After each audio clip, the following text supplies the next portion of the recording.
안녕하세요. 읽어줄게입니다. 구약 성서의 에제키엘은 환상 속에서 기묘한 천상적 존재들을 봅니다. 그런데 그 존재들은 우리가 흔히 생각하는 천사의 모습과는 상당히 다르게 묘사되죠. 이런 식으로요. 그래서 성경이 묘사하는 천사는 원래 이런 모습이다 라는 이야기도 있고, 반대로 성경에는 인간과 비슷한 모습으로 등장하는 천사들도 많기 때문에 우리가 흔히 알고 있는 그런 모습이 맞다 라는 이야기도 있습니다. 오늘 이야기는 에제키엘의 환상 속에 등장하는 그 기묘한 천상적 존재들을 모티브로 한 레딧 괴담입니다. 지금 바로 시작하겠습니다. 말도 안 되는 주장처럼 들리겠지만 제발 내 이야기를 끝까지 들어주길 바란다. 이건 결코 가볍게 쓴 글이 아니다. 내 성인 시절의 대부분을 바쳐 치열하게 싸운 끝에 겨우 얻어낸 뼈아픈 진실을 기록한 것이기 때문이다. 이제야 돌아보니 증거는 언제나 내 바로 눈앞에 존재하고 있었다. 하지만 나는 그 사실을 부정하고 싶었다. 천국과 지옥이란 그저 기분 좋은 추상적인 개념일 뿐이라고.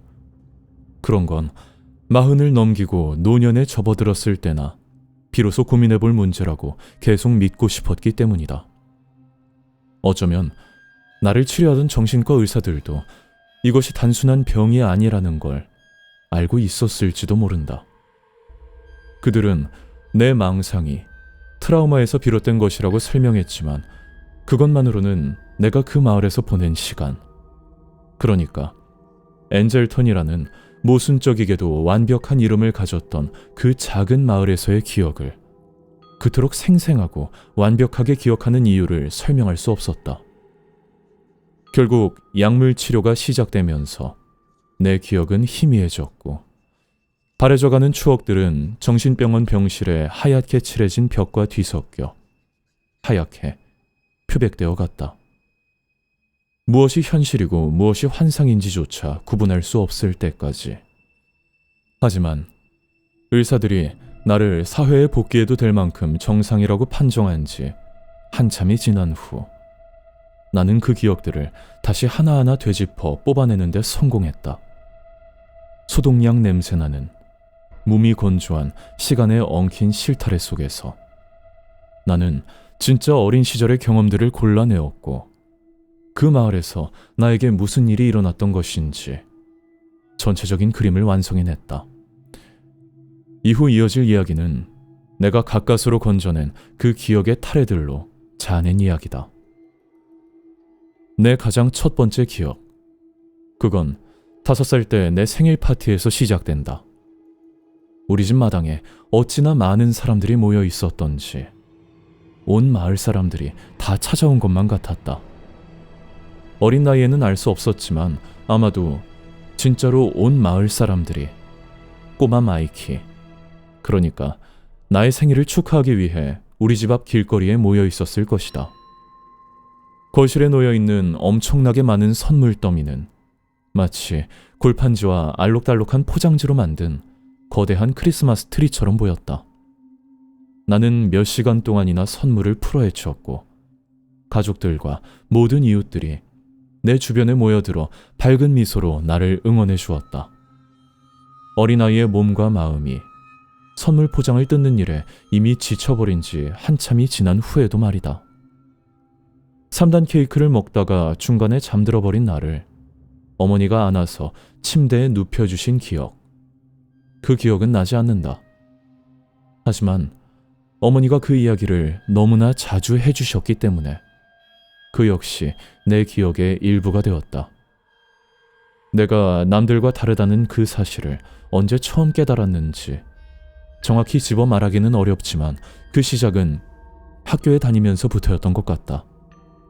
그 학교가 설립된 지 약 40년 동안이나 단 한 번도 쓰이지 않다가 오직 나 한 사람만을 위해 문을 열었다는 사실을 그때 나는 전혀 알지 못했다. 모든 것이 새 것이었지만 나는 그저 TV에 나오는 학교들이 다 그런 것처럼 원래 세상이 그런 건 줄로만 알았다. 내 첫 담임 선생님이었던 카시엘 선생님 역시 교직이 처음인 듯 했는지 하루의 수업 시간을 어떻게 채워야 할지 잘 모르는 것처럼 보였다.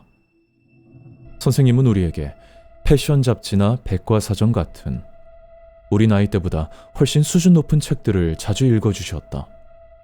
그리고 남는 시간 동안에는 우리가 마음껏 놀고 그림을 그리게 두었고, 자신은 마치 어린 양들을 보살피듯 자애롭고 천사 같은 미소를 지으며 우리를 바라보았다. 다른 아이들도 나와 같지 않았다. 내가 기억하기로 그 아이들은 기묘하고 진지한 구석이 있는 작은 존재들이었고, 언제나 나, 즉 꼬마 마이키의 행동을 기준 삼아 움직이는 것 같았다. 내가 무언가를 하면 아이들도 똑같이 따라했고, 마치 어린아이로 살아가는 법을 배우는 교재에 한 페이지를 추가하듯 자신들의 행동 방식을 넓혀갔다. 당시에는 어린 마음에 이런 것을 깊이 생각하지 못했고 또 할 수도 없었다. 시간이 흐르고 돌아본 후에야 그것이 얼마나 기이한 광경이었는지 깨달았을 뿐이었다.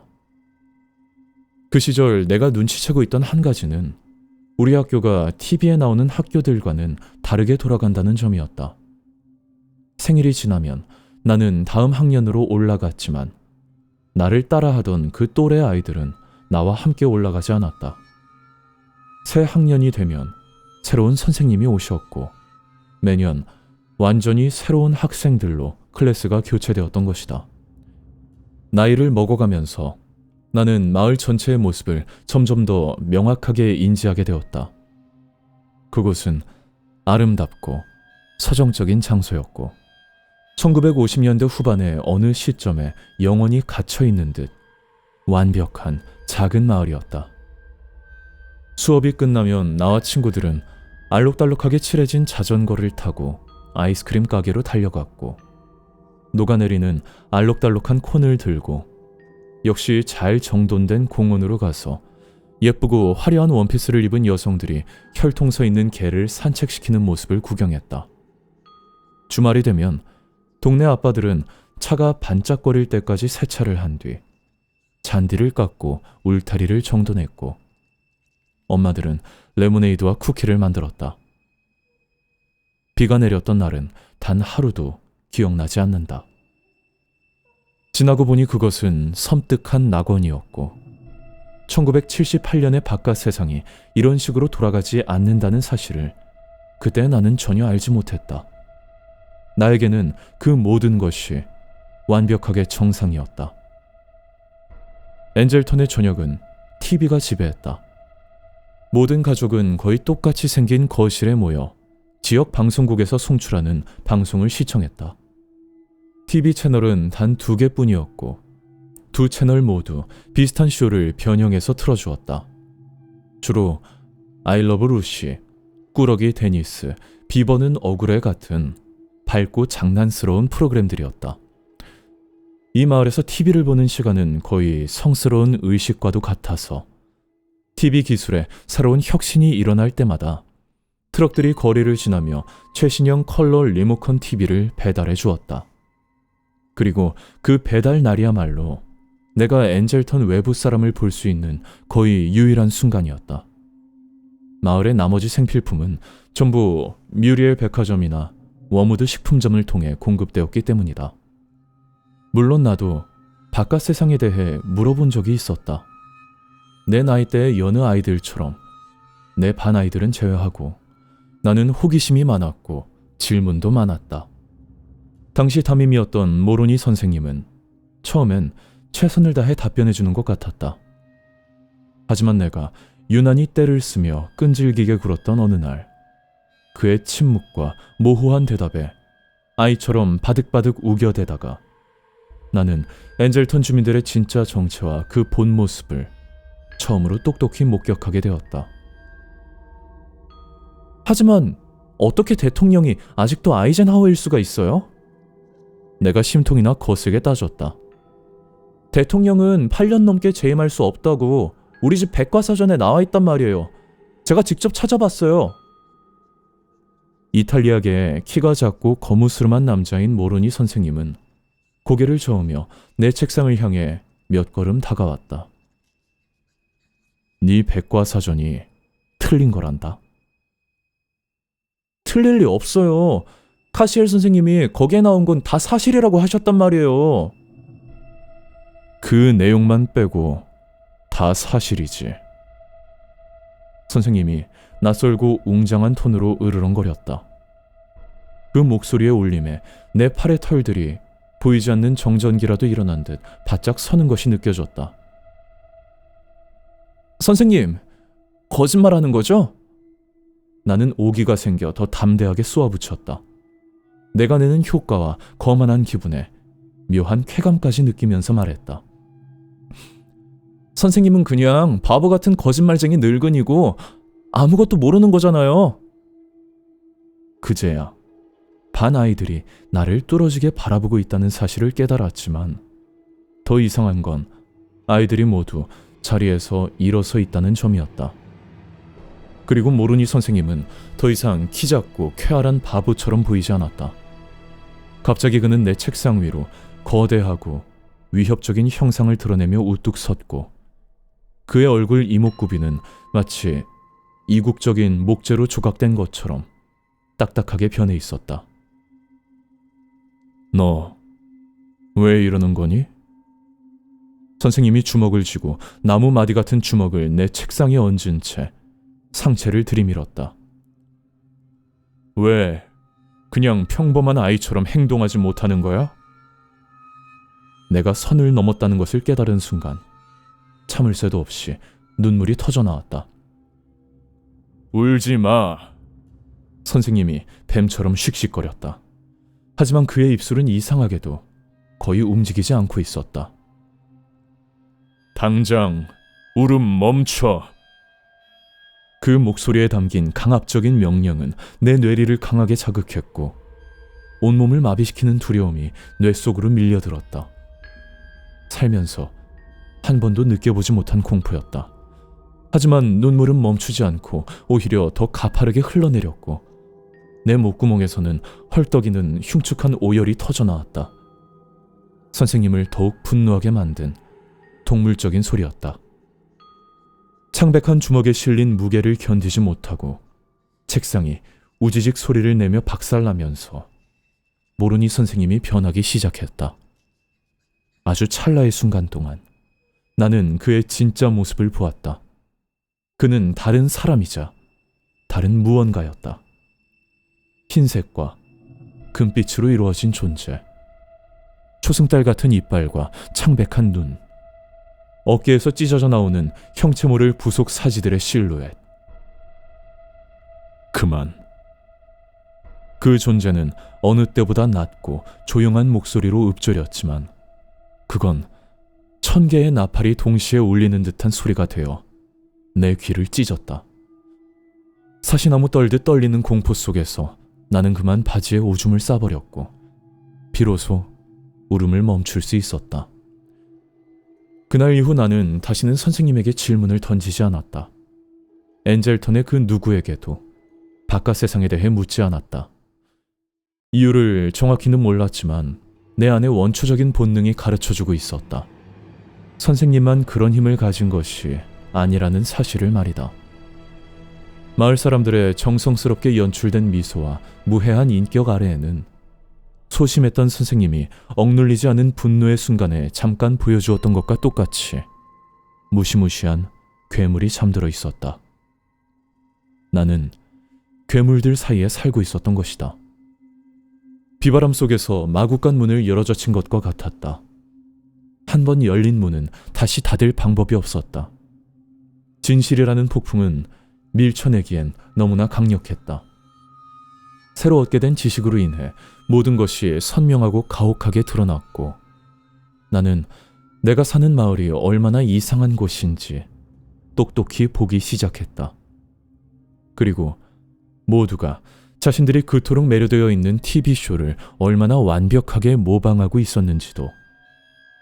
교실에서 일어난 일이 그저 내 환상이었기를 간절히 바랬지만 나를 둘러싼 이 기이함을 무시하는 것은 불가능했다.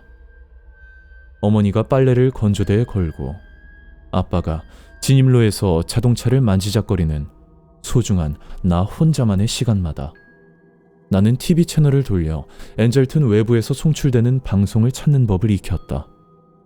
화면엔 노이즈가 끼고 치직거리는 잡음이 가득했지만 내가 사는 곳이 그저 이상한 수준이 아니라는 것을 깨닫기 시작했다.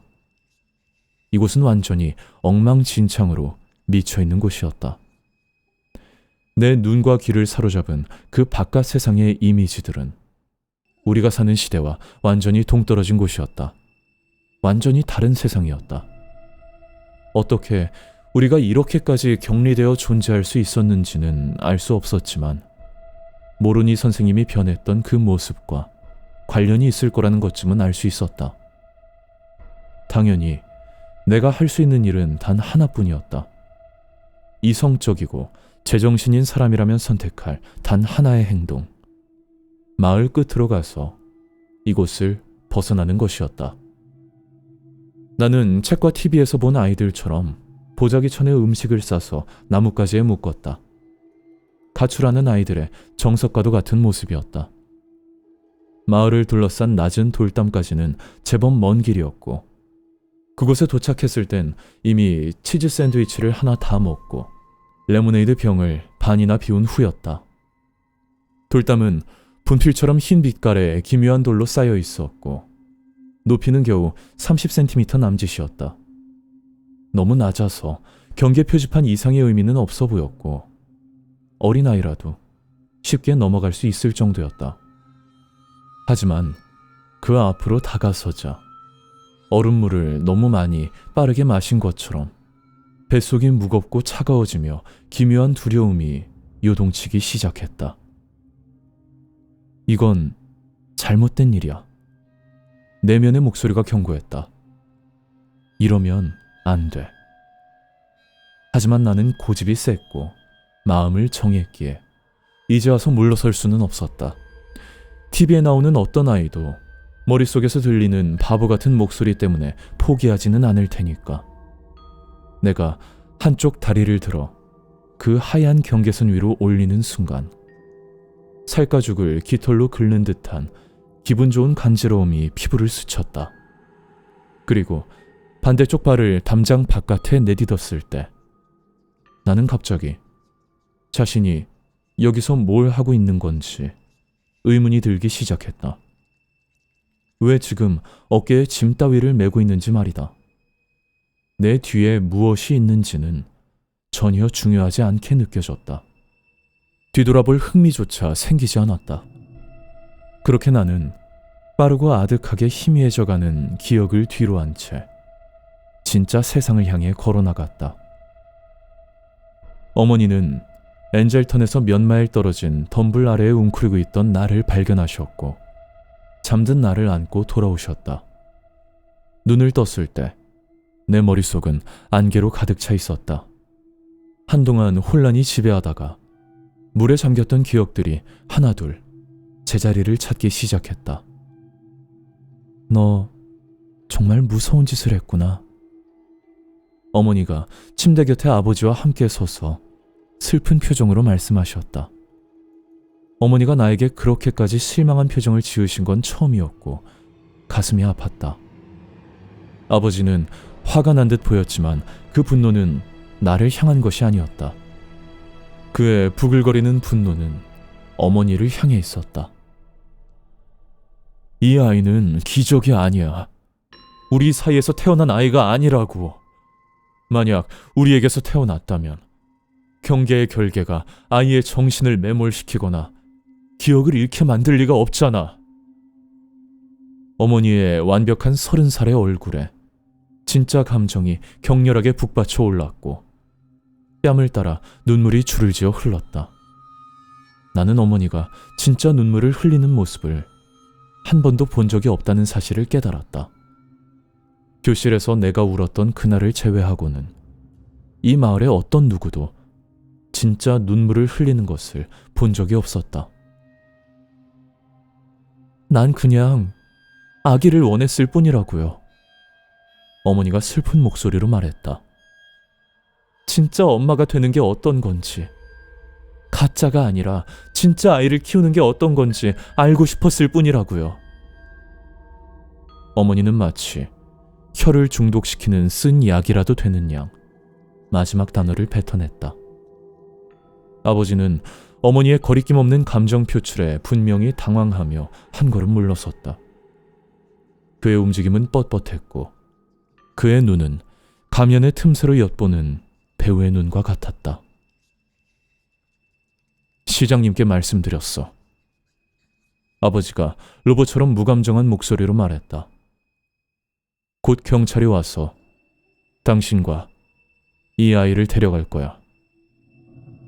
이불을 턱 밑까지 덮고 침대에 누워있던 나는 무슨 일이 일어나고 있는지 이해하려 애썼다. 창자 속에서 공포가 도사렸고 방광은 또다시 나를 배신하고 망신을 줄 기세였다. 우리는 어떻게 되는 건데요? 어머니가 손등으로 눈물을 닦아내며 피부에 남은 축축한 광택을 뚫어지게 바라보며 물었다. 둘 다 파괴될 거다. 이 아이가 장벽 밖으로 나갔을 때 마을 전체를 위험에 빠뜨렸어. 이제 아이의 냄새를 세라핌들과 타락천사들 모두가 맡을 수 있게 되었으니까. 그들이 말하는 위협의 기운은 느낄 수 있었지만 단어 자체는 나에게 아무런 의미가 없었다. 이 마을에서 우리는 기도하지 않았다. 우리 삶에 신은 없었다. TV에 교회가 나오니까 예쁜 교회 건물은 존재했지만 그곳에서는 바자회나 연극만 열렸다. 나는 누군가 기도하거나 설교하는 것을 본 적이 없었다. 엄마? 나는 아이의 서글픈 목소리로 애원하듯 불렀다. 마지막 순간까지 그녀는 여전히 내 어머니였다. 그녀의 미소는 따뜻하고 진실되었으며 오직 사랑뿐이었다. 그리고 나는 단 한치의 의심도 없이 그녀가 나를 진심으로 사랑한다는 것을 알 수 있었다.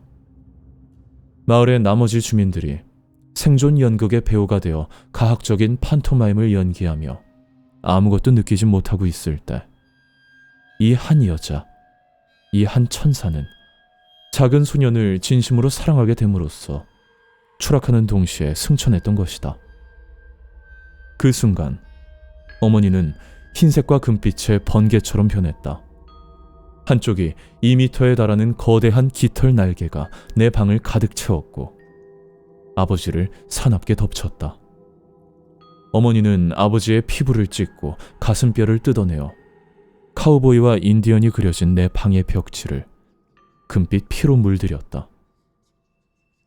우리는 멀리 가지 못했다. 마을을 둘러싼 돌담을 보기도 전에 차단당했다. 이제 마을에는 인간인 척하는 어떠한 가식도 남아있지 않았다. 집과 들판 사방에서 하얀 날개가 천둥처럼 펄럭였고 금빛 석고로 만들어진 이국적인 얼굴들은 고양이 같은 이빨을 드러내며 우리를 향해 들이닥쳤다. 차라리 주민들의 계획대로 그들에게 잡혀 죽었다면 바람이 우리를 마을의 적들에게 밀고 하기 전에 그들이 우리를 깔끔하게 끝장냈다면 좋았을 텐데 일은 그렇게 흘러가지 않았다. 하늘이 어두워지더니 내 팔보다 긴 검은 깃털들이 비처럼 쏟아졌다. 나를 품에 안은 아름답고 무서운 내 어머니는 거대한 날개로 나를 감싸 안아 우리 주변에서 펼쳐지는 혼란으로부터 나를 보호해 주었다. 눈에 보이는 것은 적었지만 들리는 것은 너무나 많았다. 목관악기와 금관악기의 합주 같은 목소리들이 공중에서 충돌했고 뼈가 부러지고 살점이 찢어지는 소리가 성서 속 대혼란의 타악기처럼 쿵쿵거리며 울려 퍼졌다. 나를 감싼 날개 고치 속으로 금빛 피가 쏟아져 내리는 동안 나는 어머니가 수많은 공격 아래에서 떨며 견디는 것과 완강했던 그녀의 걸음걸이가 비틀거리는 것을 느꼈다. 그리고 모든 것이 시작되었을 때만큼이나 갑작스럽게 모든 것이 끝났다. 엔젤턴의 주민들은 더 이상 존재하지 않았다. 그 어느 세계에도 속하지 않고 감히 존재하려 했던 죄로 천국과 지옥이 합쳐진 분노의 위력 앞에 그들은 금빛 피가 얼룩진 깃털과 살점 더미로 변해버렸다. 하지만 나의 존재는 잊혀졌다. 나는 어느 세계에도 진정으로 속하지 않은 존재였으니까. 그리하여 해가 떠오르고 그 시체들이 하얀 재로 변했을 때 빛의 군대는 이미 오래전에 떠나고 없었다. 한때 엔젤턴이 서있던 텅 빈 제투성이 들판을 비틀거리며 거니는 나만을 남겨둔 채. 며칠 후 나는 탈수와 환각 상태인 채로 옆 동네로 가던 한 농부에 의해 발견되었다. 담요에 쌓여 경찰서로 보내진 나는 서장실에서 코카콜라 캔을 들고 앉아 나에게 무슨 일이 일어났는지 설명하려 했었다. 당연히 나는 정신적으로나 육체적으로나 중병을 앓고 있는 것으로 간주되어 도시 병원으로 옮겨졌고 내 고통받는 머릿속에 안개 같은 평정이 찾아올 때까지 현대의약품의 종합 선물 세트를 투여받았다. 이상했던 것은 내가 다른 환자들이나 방문객들과 대화를 할 수 있을 만큼 회복되었을 때였다.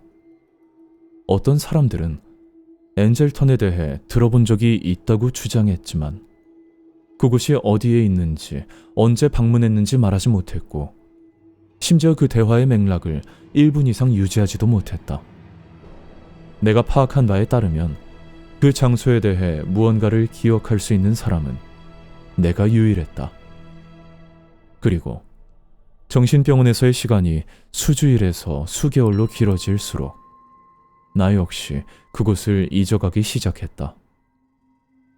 나는 그곳에, 그 장소가 있어야 할 곳에 돌아가 본 적이 있다. 지도상의 경계선을 따라가 보았지만 그곳에는 모두 주인이 있고 평범한 사람들이 소유한 농지만이 존재할 뿐이었다. 마치 지구라는 땅이 스스로 당겨져 내 마을이 있던 빈자리를 채우고 그 존재를 완전히 지워버린 것만 같았다. 그곳은 존재해서는 안 되는 장소였다. 신과 그의 무리들의 눈을 피해 천사들 중 평화주의자들이 만들어낸 숨겨진 장소. 천사들조차 그저 존재하려고 애쓸 수 있었던 그런 곳. 하지만 그 모든 것은 다른 이들보다 더 인간이 되고 싶었던, 인간이어야만 했던 단 한 명의 천사에 의해 무너졌다. 배달기사의 아이를 낚아채고 나머지 마을 사람들에게 자신이 기적을 낳았다고 말함으로써 생기 없고 메마른 존재들에게 활력과 희망을 불어넣고 죽은 마을을 다시 살아나게 했던 그 한 천사 때문에. 하지만 나는 기적이 아니다. 나는 천국과 지옥이 실제한다는 것을 조금의 의심도 없이 알고 있음에도 이 삶에서 평안을 거의 찾지 못한다. 그 두 세계 중 어느 곳이 나의 마지막 안식처가 될지 나는 알지 못한다. 내가 어느 곳에 갈 자격이 있는지조차 모른다. 하지만 내 영혼이 어디로 향하든 한 가지는 분명히 알고 있다. 나를 진심으로 사랑해 주었던 이 끔찍한 세상에 단 하나의 존재. 비록 그 대가가 누구도 상상할 수 없을 만큼 컸을지라도 나를 사랑해준 내 어머니. 내가 어느 쪽에 가더라도 나는 내 어머니를 살해한 괴물들에게 둘러싸여 영원의 시간을 보내게 될 것이라는 그 사실을. 네, 여기까지입니다. 진심으로 마이키를 사랑한 어머니 천사의 이야기였습니다. 비록 진짜 아이를 키우는 느낌이 궁금해서 납치로 시작하긴 했지만요. 이렇게 정리하니까 너무 정이 없나요? 이상하게 괴담을 읽다 보면 이런 부분만 눈에 들어온단 말이죠.